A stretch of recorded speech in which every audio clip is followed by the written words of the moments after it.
မင်္ဂလာပါကလေးလေးတို့ရေဟိုးရင်တော့ကကြီးကန်းကအဖြူရောင်တဲ့ကလေးလေးတို့ရဲ့အခုလိုမျိုးအမဲရောင်မဟုတ်ဘူးတဲ့အဲ့ဒီအဖြူရောင်ကနေပြီးတော့မှအခုလိုမျိုးအမဲရောင်ဘာလို့ဖြစ်သွားသလဲဆိုတဲ့ဟာကိုပုံမြင်လေးနဲ့ပြောပြမယ်နော်ကလေးလေးတို့ကဲပုံမြင်လေးကိုစာပြီးတော့မှပြောပြမယ်နော်ဟိုးတခါတော့ကတောအုပ်ကြီးထဲမှာတလိမ့်ဆန်နေအများကြီးပျော်ပျော်ရွှင်ရွှင်နေထိုင်ကြတယ်တဲ့အဲ့ဒီထဲမှာမှကြီးကန်းဆိုတဲ့ငှက်ကလေးဟာအရန်အလားကြိုက်တာပေါ့ကွယ်အဲ့ဒီချိန်တုန်းကကြီးကန်းရဲ့အယောင်ဟာအဖြူရောင်နဲ့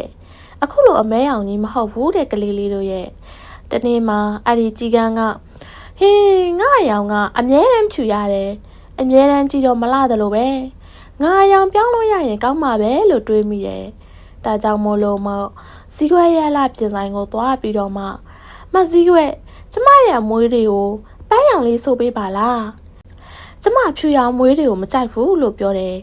ဇီးခွက်ကလည်းကောင်းပါပြီဆိုပြီးတော့မှကြီးကန်းပြောတဲ့အတိုင်းပန်းရောင်လေးဆိုပေးလိုက်တယ်တဲ့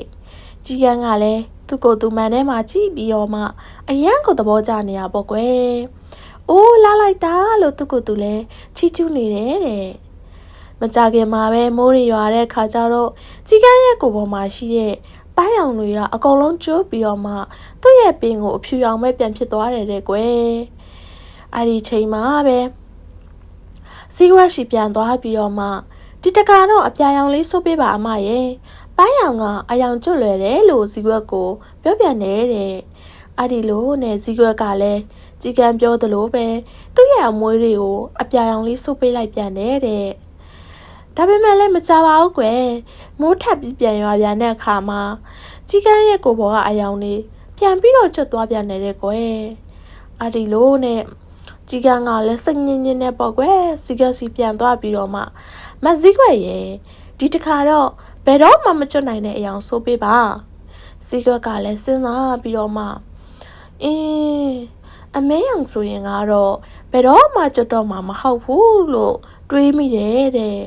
အဲ့ဒီလိုနဲ့ဇီးခွက်ကလည်းအမဲရောင်ဆိုးပေးလိုက်တာပေါ့ကွယ်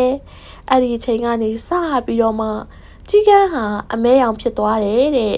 ဘယ်တော့မှအယောင်မကျွတ်တော့ဘူးတဲ့ကလေးလေးတို့ရဲ့နော်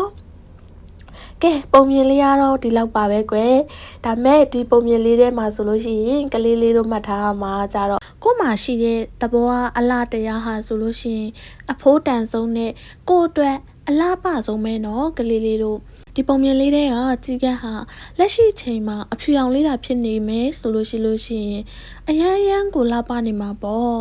ကဲပုံမြင်လေးကတော့ဒီလောက်ပါပဲကလေးလေးတို့ရေကဲကောင်းသောညလေးကိုပိုင်ဆိုင်ပါစေနော်